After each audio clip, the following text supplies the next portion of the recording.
ஆண்டவராகிய இயேசுவின் நாமத்தினாலே இந்த காலை வேளையில் கூட உங்களை யாவரையும் வாழ்த்துகிறேன். கர்த்தர் உங்களை ஆசீர்வதிப்பாராக. இந்த நாளிலே கூட மத்தேயு 19 அதிகாரம் 26 கூட வாசித்து தியானிக்கலாம். இயேசு அவர்களை பார்த்து, மனுஷரால் இது கூடாததுதான், தேவனாலே எல்லாம் கூடும் என்றார். மிக அருமையான வேதவசனம். இந்த வேதவசனத்தின் கடைசி பகுதியில் கூட தேவனாலே எல்லாம் கூடும் என்றார் என்று எழுதப்பட்டிருக்கிறதாம். மெய்யாகவே நம்முடைய தேவனால் எல்லாம் கூடும் என்பதை நாம் விசுவாசிக்கும் போது மெய்யாகவே நம்முடைய வாழ்க்கையில் தேவனால் கூடாத காரியம் ஒன்றும் இல்லாமல் இருக்கும். உங்களுடைய வாழ்க்கையில் தேவன் எல்லாவற்றையும் செய்ய வல்லவராக இருக்கிறார். ஆனால் மனுஷன் இந்த உலகத்தில் செய்ய முடியாத அநேக காரியங்கள் உண்டு.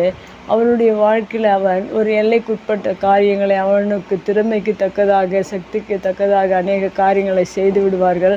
ஆனால் அவர்களால் முடியாத காரியங்கள் அநேகம் இருக்கும். வேதத்தின் பிரகாரம் நாம் பார்க்கும்போது ஒரு மனிதன் ரட்சிக்கப்பட முடியாது, ஒரு மனிதன் பரிசுத்தமாய் வாழ முடியாது, விசுவாசமாய் இருக்க முடியாது.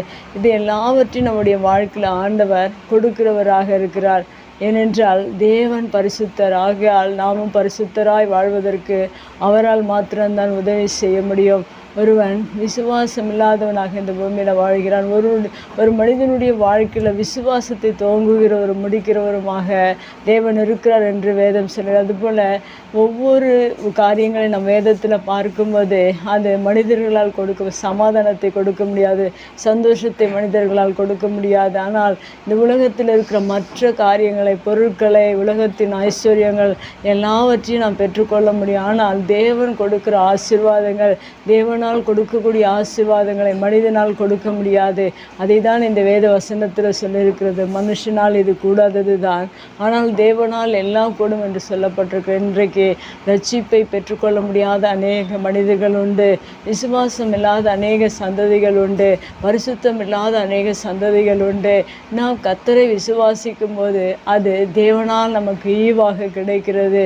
அந்த ஈவுகளை நாம் பெற்றுக்கொள்ள ஒவ்வொரு நாளிலும் ஆயத்தமாக இருக்க வேண்டும். இந்த வேத வசனத்தின் பகுதியில் கூட இந்த 19 அதிகாரத்தில் கூட ஐஸ்வர்யவானை குறித்து சொல்லப்பட்டிருக்கு. அவன் எல்லாவற்றையும் அறிந்தும் அநேக ஆஸ்திகள் உடையவனாய் இருந்தும் ரட்சிப்பை பெற்றுக்கொள்ள முடியாதபடிக்கு அந்த ரட்சிப்பை இழந்து விடுகிறான். ஆனால் உங்களுக்கும் எனக்கும் தேவன் ரட்சிப்பை கொடுத்திருக்கிறார் என்றால் அது தேவனுடைய ஈவாக இருக்கிறார். அது தேவனால் மாத்திரம்தான் தேவனிடத்திலிருந்து மாத்திரம்தான் நாம் பெற்றுக்கொள்ள முடியும். இந்த ரட்சிப்பை இழந்து போகாதபடிக்கு நீங்கள் தேவனால் கிடைக்கிற இந்த ஆசீர்வாதத்தை, தேவன் நமக்கு கொடுக்கிற இந்த ஆசீர்வாதத்தை, ரட்சிப்பை பெற்றுக்கொள்ளுங்கள். விசுவாசத்தை தேவனிடத்தில் பெற்றுக்கொள்ளுங்கள். ஏனென்றால் வேதத்தில் சொல்லப்பட்டிருக்கு, விசுவாசத்தை துவங்குகிறவரும் முடிக்கிறவரும் என்று சொல்லப்பட்டிருக்கிறது. இந்த விசுவாசத்தை உலகத்தில் இருக்கிற மனிதர்களால் கொடுக்க இயலாது. ஆனால் தேவன் நம்முடைய வாழ்க்கையில் அதை கொடுத்து அதை ஒவ்வொரு நாளும் பெருக செய்கிறவராக இருக்கிறார். பரிசுத்தத்தை தேவன் நமக்கு கொடுக்கிறார். அதுபோல் இன்னும் அநேக ஆசீர்வாதங்கள் வேதத்தில் தேவனால் கிடைக்கிற ஆசீர்வாதங்கள் உண்டு. அதை நாம் தேவனிடத்தில் பெற்றுக்கொள்ள ஒவ்வொரு நாளும் வாஞ்சிப்போம், கர்த்தரிடத்தில் பெற்றுக்கொள்வோம். இந்த காரியங்களை எல்லாம் மனுஷனால் கொடுக்க முடியாது, தேவனால் மாத்திரம் நாம் பெற்றுக்கொள்ள முடியும். இந்த ஆசீர்வாதங்களை ஒவ்வொரு நாளும் தேவனிடத்தில் பெற்றுக்கொள்ளுங்கள். கர்த்தர் உங்களை ஆசீர்வதிப்பார்.